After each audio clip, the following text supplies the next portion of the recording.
Hello, this is ABCD News.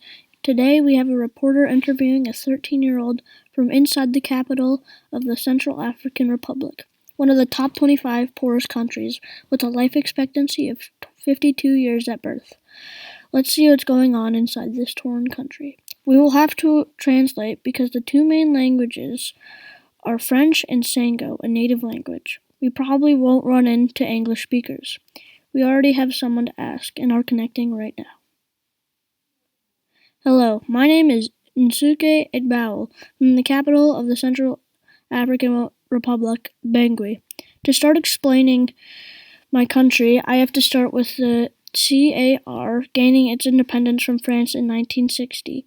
Even though we did gain independence, after one leader, François Bozize, gained power in 2003, everyone outside the capital has hated him. There has been a civil war since 2012, and the first one started in 2004 and ended in 2007. There were two because there was a pact that was broken in 2012 that was created in 2007.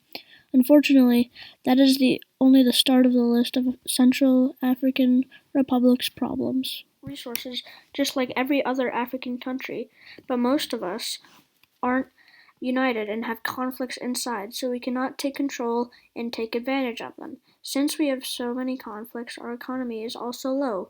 Per capita GDP, which is one of the best ways to show if a country is developed or not, is one of the lowest in the world, $700 per person, while America's is $63,051. Another statistic is the literacy rate being 337.40%. Because of these disadvantages, our government is also very broken up, and there are many rebel groups fighting for power.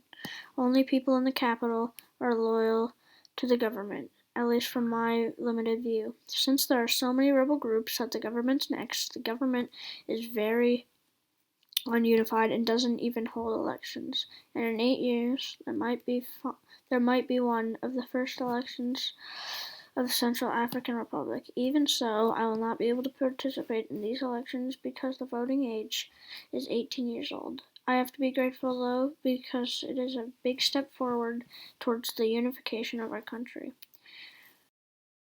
If we can reunite, we can use our resources and become a respectable nation with many valuable resources, just like many other African countries. We have valuable resources such as diamonds, uranium, timber, gold, oil, coal, and hydropower. Unfortunately, we have been exploited by huge multinational companies and are being used for our resources. Due to being exploited, we are very poor. Although this is scarier because we are landlocked and our country doesn't have access to clean water. We have droughts, making water even scarcer in the summer. This happens because we have dry summers and wet winters.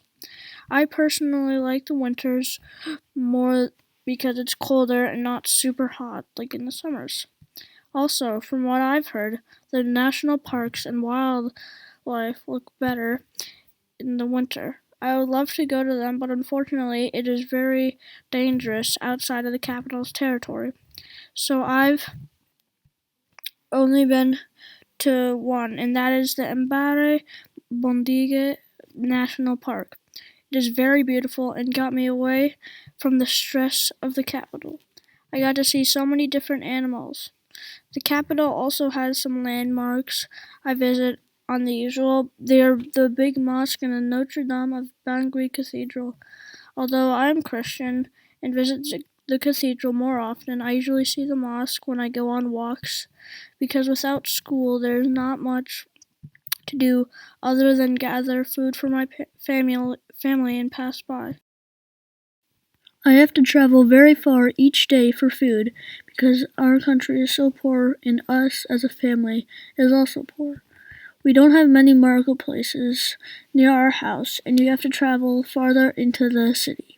If only our country could unite, my father wouldn't have been taken by those rebels. 7 years ago, my father was taken by the anti-Balaka and hasn't come back since. At the start of the conflict in 2012, a year after, a group called the Seleka took control of the capital and the leader of them, Michael Judodia, declared himself president. Then a group called the Anti-Balaka emerged in 2013 to fight against the now new government. But the Seleka were divided after assuming the position of government. So in 2014, Judodia resigned and Catherine Samba Panza replaced him. But in the election of 2016, Faustin Tudela beat her and has been president since. I'm surprised that all of this happened after 56 years, although it does take a long time to establish a government from nothing and having to lay the foundation with having no knowledge about what your goal is for your country. If only it wasn't for those European countries, we wouldn't be so poor and have so many scary statistics. They left us in shambles, having to rebuild from below nothing, and yet they still have huge corporations indirectly controlling us. With us being poor, this also leads to worse conditions like health care.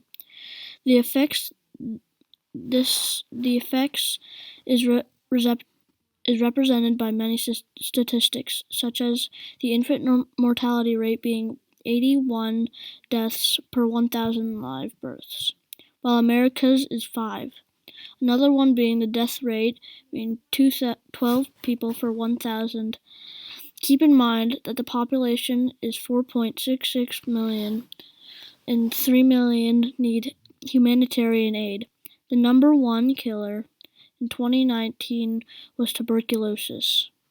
The thing that makes all of these horrible things happen and makes them harder to deal with is the Civil War's effect in the sense of distrust between everybody, making it harder for a country to have a stable government.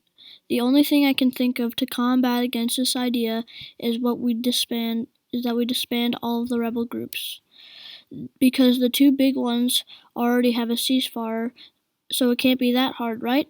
But if the big ones disband, then the small ones, or ones that might be created by some of the individuals that were in the previous group, would create more. Because in the end, most of these people are only out for themselves. But those same people come from very rough backgrounds and coming into the world not really having any understanding of what other people might need. A solution to this is giving people education. Those regular people in the group are not usually educated. If they were to go to school, they would make better choices for themselves and not join gangs and do things detrimental to their health. The key to our and most African countries is education, so the people of Africa can make better choices for themselves. Thank you for listening.